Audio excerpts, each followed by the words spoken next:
నిఘా TV news కు స్వాగతం. ముందుగా హెడ్లైన్స్. ఫరేక్ బహార్ బీజేపీ సర్కార్ జనం నాడు ఇదనన్న మోదీ.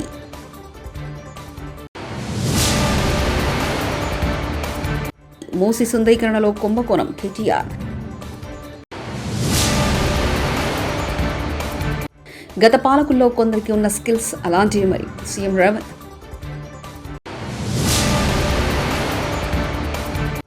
పవన్ కొత్తగా హిందూ మతం తీసుకున్నారా లేని సూటి ప్రశ్న.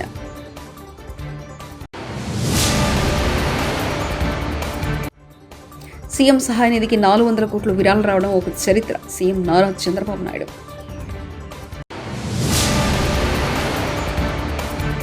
సీఎం రేవంత్ రెడ్డి వల్లే దేవర ప్రీ రిలీజ్ ఈవెంట్ రద్దు. హర్యానా అసెంబ్లీ ఎన్నికలు దగ్గరవుతున్న కొద్దీ కాంగ్రెస్ ప్రజాదరణ కోల్పోతుందని, బీజేపీకి రోజు రోజుకు ఆదరణ పెరుగుతుందని ప్రధానమంత్రి నరేంద్ర మోదీ అన్నారు.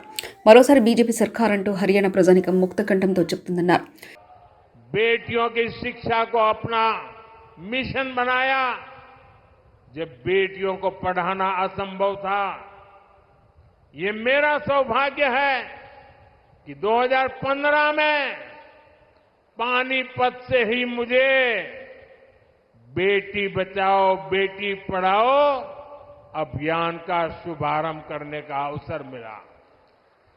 कांग्रेस ने 60 साल देश पर राज किया, लेकिन उसे कभी देश की తిరుమల శ్రీవారి ప్రసాదం లడ్డు తయారులో కల్తీని వినియోగించినట్లు పలు నివేదికలు స్పష్టం చేశాయి. ఈ నేపథ్యంలో ఒడిశా ప్రభుత్వం అప్రమత్తమైంది. పూరి జగన్నాథుడికి నైవేద్యంగా సమర్పించే పదార్థాల్లో వినియోగించిన ఈ నాణ్యతను పరీక్షించాలని నిర్ణయించింది. ఈ మేరకు పూరి జిల్లా కలెక్టర్ సిద్ధార్థ శంకర్ స్వైన్ బుధవారం పూరిలో వెల్లడించారు.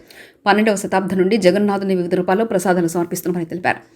తిరుమల లడ్డు పవిత్రతకు భంగం వాటిల్లేలా చేసిన వైసీపీ తప్పును కప్పుపుచ్చుకునేందుకు కొత్త డ్రామాలు తెరలేసిందని మాజీ సీఎం వైసీపీ అధినేత జగన్ ఇందుకు ప్రణాళికలు రచిస్తున్నారు.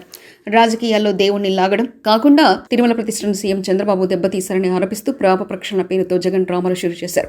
ఈ నెల 28న రాష్ట్ర వ్యాప్తంగా ఉన్న అన్ని దేవాలయాల్లో పూజల్లో పాల్గొనాలని వైసీపీ నేతలు కార్యకర్తలకు బుధవారం ఆయన పిలుపునిచ్చారు.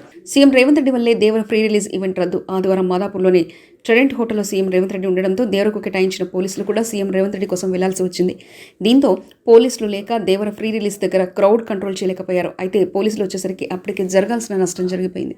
హైదరాబాద్ మూసీ సుందరీకరణ పేరుతో భారీ కుంభకోణం జరుగుతుందని బీఆర్ఎస్ వర్కింగ్ ప్రెసిడెంట్ కేటీఆర్ అనుమానాలు వ్యక్తం చేశారు. మూసీ సుందరీకరణ టెండర్లను పాకిస్తాన్ కంపెనీలకు కట్టబెడుతున్నారని ఆరోపణ చేశారు. ఎస్టీపీలో శుద్ధి చేసిన నీరు మూసీలోకి వెళ్తుందని, మళ్లీ ఆ నీటిని శుద్ధి చేయడం ఎందుకంటూ ప్రశ్నించారు. మూసీ సుందరీకరణ పేరుతో 1,00,000 కోట్లు ఖర్చు పెట్టాల్సిన అవసరం లేదన్నారు. బీఆర్ఎస్ హయాంలో హైదరాబాద్ను మురుగునీటి రహిత నగరంగా తీర్చిదిద్దాలనే లక్ష్యంతో మురుగుశుద్ధి కేంద్రాలను ప్రారంభించామన్నారు. 3,866 కోట్ల రూపాయలతో మురుగుశుద్ధి కేంద్రాలను ఏర్పాటు చేశామని కేటీఆర్ వివరించారు. ఆనాడు నిర్మాణానికి శ్రీకారం చుట్టడం జరిగింది. ఆ 31 సివరేజ్ ట్రీట్మెంట్ ప్లాంట్ నిర్మాణం పూర్తి చేసి భారతదేశంలోనే ఏకైక నగరం 100% సివరేజ్ ట్రీట్ చేసే ఏకైక నగరంగా హైదరాబాద్ ని మార్చాలనే ఒక బృహత్తర సంకల్పంతో పెద్దలు కేసీఆర్ గారి ఆశీర్వాదంతో ఈ కార్యక్రమాన్ని తీసుకోవడం జరిగింది. ఇవాళ చాలా సంతోషంగా ఉంది. మా కూకట్పల్లి ఎమ్మెల్యే కృష్ణారావు గారి ఆహ్వానం మేరకు, పెద్దలు శ్రీనివాస్ యాదవ్ గారి ఆహ్వానం మేరకు వాళ్ళ కూకట్పల్లి కాన్స్టిట్యున్సీలోని ఫతేనగర్ ఎస్టీపీ ఏదైతే ఉన్నదో ప్రారంభోత్సవానికి సిద్ధంగా ఇప్పుడు ప్రస్తుతం ట్రయల్ రన్ దశలో ఉన్న ఈ ఎస్టీపీని 133 MLDల కెపాసిటీ కలిగే ఈ ఎస్టీపీని సందర్శించడం మా గౌరవ శాసనసభ్యులందరం కూడా కలిసి పెద్దలు శ్రీమతి సబితా ఇంద్రారెడ్డి గారు, సోదరులు మాగంటి గోపీనాథ్ గారు, మరి రాజశేఖర రెడ్డి గారు, అదేవిధంగా శాసన మండలి సభ్యులు పెద్దలు మహమూద్ అలీ గారు, అదేవిధంగా గౌరవనీయులు షమీపూర్ రాజు గారు, మా రాగిడి లక్ష్మారెడ్డి గారు, అదేవిధంగా మా స్థానిక కార్పొరేటర్ అందరం కూడా కలిసి వీటిని సందర్శిస్తా ఉన్నాం. ఇది ఎస్టీపీల సందర్శనలో ఈరోజు మొదటి అడుగు మాత్రమే. ఇంకా కుకట్పల్లిలో ఇంకా దాదాపుగా మొత్తం 31 ఎస్టీపీలు, ఉప్పల్లోని నల్ల చెరువులో, అదేవిధంగా మాకు ఎల్బీ నగర్లో, ఇంకా కుత్బుల్లాపూర్లో, ఏవేవైతే రాజేంద్ర నగర్లో ఎస్టీపీల నిర్మాణం చేపట్టామో అవన్నిటిని కూడా మేము సందర్శిస్తాము. ఏ రకంగా కేసీఆర్ ప్రభుత్వం హైదరాబాద్ మహానగరంలో జీహెచ్ఎంసీ పరిధిలో మరి 100% శుద్ధి చేసిన మురికి నీరును ప్రజలకు అందించాలని తపనబడ్డదో మళ్లీ గుర్తు చేస్తాం.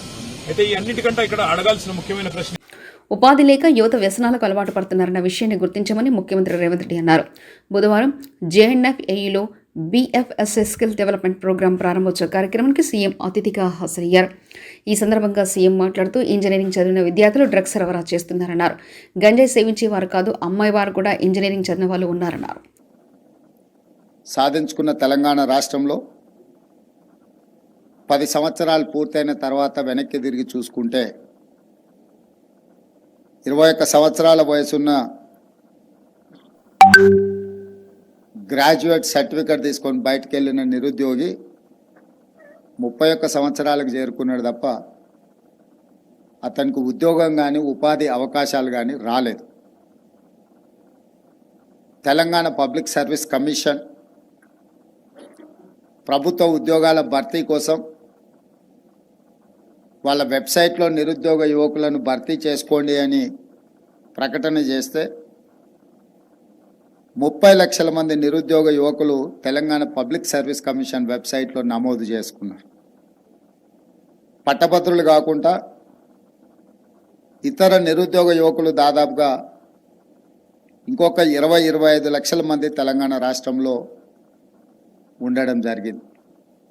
అంటే 10 సంవత్సరాలు పూర్తయిన తర్వాత ఒక అంచనాకు వస్తే 55 లక్షల నుంచి 60 లక్షల మంది నిరుద్యోగ యువకులు తెలంగాణ రాష్ట్రంలో చదువుకొని పట్టాలు పొంది ఉద్యోగ ఉపాధి అవకాశాలు లేకపోవడం వల్ల తెలంగాణ తీవ్రమైన నిరుద్యోగ సమస్యను ఎదుర్కోవడం మేము నూతనంగా ప్రభుత్వం ఏర్పాటు చేసిన తర్వాత గుర్తించిన అత్యంత కీలకమైన అంశం. అందుకే డిసెంబర్ 7, 2023 నాడు ప్రభుత్వం ప్రమాణ స్వీకారం చేసిన 90 రోజుల్లోనే 30,000 ప్రభుత్వ ఉద్యోగాల భర్తీ నియామక కార్యక్రమాన్ని ఏ ఎల్బీ స్టేడియంలో మేము బాధ్యత తీసుకున్నామో అదే ఎల్బీ స్టేడియంలో ఉద్యోగ అవకాశాలు పొందిన విద్యార్థులనే కాకుండా వాళ్ళ కుటుంబ సభ్యులను తల్లిదండ్రులను కూడా అక్కడికి ఆహ్వానించి 30,000 మందికి ఉద్యోగ నియామక పత్రాలు అందజేయడం ద్వారా వాళ్ళ తల్లిదండ్రుల కళ్ళల్లో ఆనందం ఎలా ఉంటుందో ఆ కుటుంబ సభ్యులతో చేరి రాష్ట్ర ప్రభుత్వం ఆనందం. ప్రకాశం జిల్లా పొదిలి పట్టణం బట్టువారిపల్లి వద్ద వరదలో ఆర్టీసీ బస్సు చిక్కుకుంది. మంగళవారం కురిసిన భారీ వర్షానికి బట్టువారిపల్లి వద్ద ఒక్కసారిగా వాగు పొంగి పొర్లింది. దీంతో రోడ్డుపైకి భారీగా వరద నీరు చేరింది. బుధవారం ఉదయం మార్కాపురం నుంచి పొదిలి వైపు వెళ్తున్న కనిగిరి డిపోకు చెందిన ఆర్టీసీ బస్ వరదలో చిక్కుకొని ఇంజన్ ఆగిపోయింది. వెంటనే బస్సులో ఉన్న ప్రయాణికులు బస్సు దిగి నీటిలో నడుచుకుంటూ బయటకు వచ్చారు. స్థానికులు జేసీబీ సాయంతో బస్సును బయటకు తీశారు. వైఎస్ఆర్సీపీ కేంద్ర కార్యాలయంలో గుంటూరు జిల్లా వైఎస్ఆర్సీపీ నేతలతో పార్టీ అధ్యక్షుడు వైఎస్ జగన్ సమావేశమయ్యారు.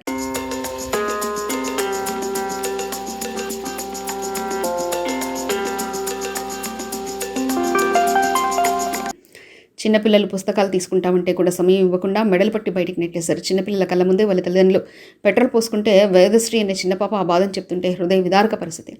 కస్తూరిబాయ్ అనే మహిళ చెప్పుల దుకాణాన్ని బుల్డోజర్ తీసి పారివేయడం అనేది మానవత్వం ఉన్న సర్కార్ చేయాల్సిన పనినా? సామాన్లు తీసుకుంటా అంటే కనీసం గర్భిణీలకు కూడా సమయం ఇవ్వరా? ముఖ్యమంత్రిని ఒకటే అడుగుతున్నా, ప్రభుత్వానికి కనీసం మానవత్వం లేదా? కేటీఆర్ వ్యాఖ్యానించారు. రేవంత్ సార్ మా ఇల్లు కొట్టిండని చెప్తుంటే వేదశ్రీ అనే చిన్న పాప 7 ఏళ్ల పాప హృదయ విదారకమైన పరిస్థితి కాదా? కస్తూరిబాయ్ అనే ఒక మహిళ ఫుట్పాత్ మీద చెప్పుల దుకాణం నడుపుకుంటుంది, దళిత అమ్మాయి అనుకుంటా. ఆమె చెప్పుల దుకాణాన్ని తీసి బుల్డోజర్ పెట్టి అవతల ఎత్తి పారేస్తుంటే నేను అడుగుతా ఉన్నా ముఖ్యమంత్రిని, మానవత్వం ఉన్న సర్కార్ చేయాల్సిన పనేనా ఇది?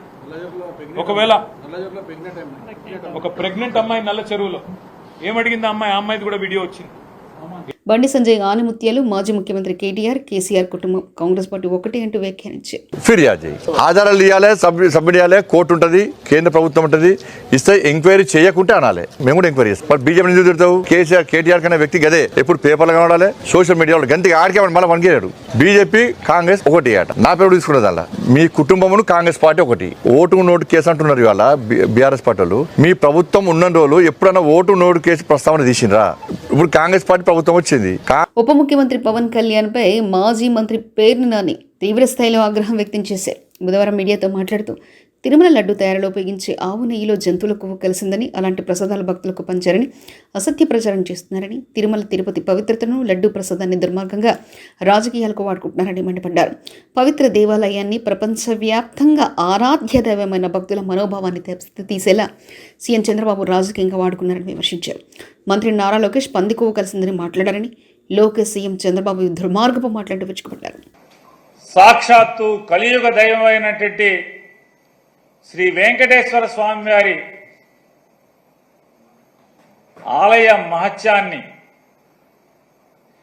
తిరుమల తిరుపతి దేవస్థాన పవిత్రతను, తిరుమల తిరుపతి వెంకటేశ్వర స్వామి వారి నైవేద్యమైనటువంటి లడ్డూ ప్రసాదాన్ని కూడా దుర్మార్గంగా రాజకీయాలకి వాడుకుంటూ ఒక పవిత్ర దేవాలయాన్ని,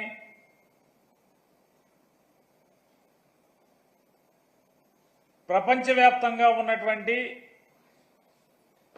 హైందవ ప్రజల యొక్క ఆరాధ్య దైవమైనటువంటి వెంకటేశ్వర స్వామి వారిని కూడా రాజకీయాల్లో భక్తుల మనోభావాల్ని దెబ్బతీసే స్థాయిలో ముఖ్యమంత్రి హోదాలో ఉన్నటువంటి ఒక బాధ్యతాయుతమైనటువంటి పదవిలో కూర్చున్నటువంటి నారా చంద్రబాబు నాయుడు గారు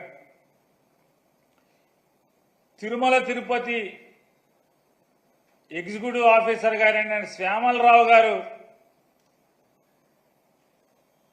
నెయ్యిలో లోపాలున్నటువంటి నెయ్యిని వెనక్కి తిప్పి పంపాము, మేము దాన్ని వాడలేదు, స్వీకరించలేదు అని, ప్రసాదానికి దాన్ని వాడకుండానే వెనక్కి తిప్పి పంపించాము అని చెప్పని విజయవాడ కలెక్టరేట్లో వరద బాధితులకు నష్టపరిహారం అందజేస్తున్న ముఖ్యమంత్రి సీఎం చంద్రబాబు నాయుడు. దానికి కూడా ఫేజ్ 1లో ఆ నామ్స్ కూడా నేను అవన్నీ ఉన్నాయి చెప్తాను, అవి ఇస్తున్నాం.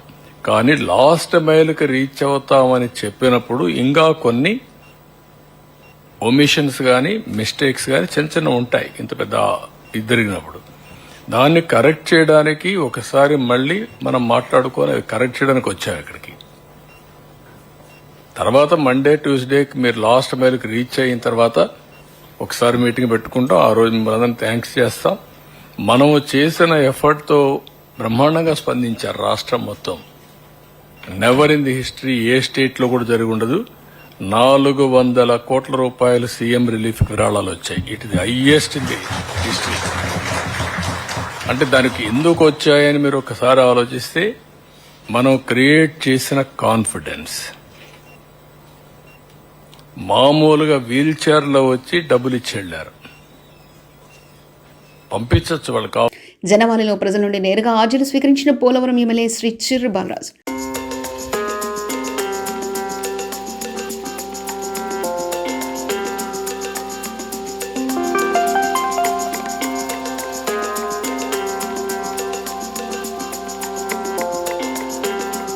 వైఎస్ఆర్సీపీ నేతలు కొనుగోలు చేసే ఆవుల, ఆ పదవుల పెత్తందారులు అమ్ముకునే దళారిగా ఏపీ సీఎం చంద్రబాబు నాయుడు మారిపోయారని మాజీ మంత్రి కుమారుడు వెంకటనాగేశ్వరరావు అన్నారు. ఆర్ కృష్ణయ్య తన రాజ్యసభ సభ్యత్వానికి రాజీనామా చేసి నాంసంపై బుధవారం కారుమూర్తి విశాఖలో మీడియా సమావేశం మాట్లాడారు. రాష్ట్రంలో ఇవాళ ఆయన చెప్పే సాక్స్ చూస్తుంటే చాలా విడ్డూరంగా ఉంది. నేను తెలంగాణలో ప్రాతినిధ్యం వహిస్తున్నాను, నువ్వు ఢిల్లీకి నిన్ను రాజ్యసభకి చేశారయ్యా, రాజ్యసభ సభ్యుడిని. భారతదేశంలో ఎక్కడ ఎవరి గురించైనా మాట్లాడే హక్కు ఇచ్చారు, నీకు కల్పించారు జగన్మోహన్ రెడ్డి గారు. కానీ చంద్రబాబు నాయుడు గారు కమ్ముడిపోయిన మనిషి ఆర్ కృష్ణయ్య. ఇవాళ ఎన్నో సంవత్సరాల నుంచి బీసీల అండతోటి నువ్వు పెరిగిన వ్యక్తువు నువ్వు. కానీ చంద్రబాబు నాయుడు కొనుగోలుకి లొంగిపోయిన వ్యక్తిగా నీకు ఈ వయసులో అది అవసరమా అని నేను అడుగుతున్నాను. నేను फिर एक बार बीजेपी सरकार जन्म नाडे इधर मोदी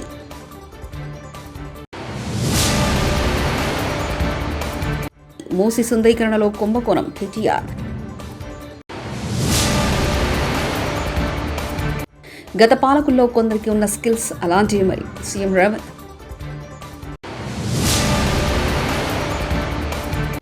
పవన్ కొత్తగా హిందూ మతం తీసుకున్నారా లేని సూటి ప్రశ్న.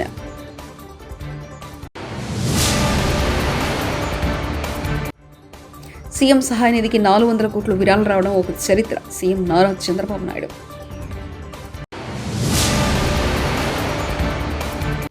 సీఎం రేవంత్ రెడ్డి వల్లే దేవర ఫ్రీ రిలీజ్ ఈవెంట్ రద్దు. ఇవి బులెటిన్ విశేషాలు. చూస్తూనే ఉండండి నిఘా టీవీ న్యూస్.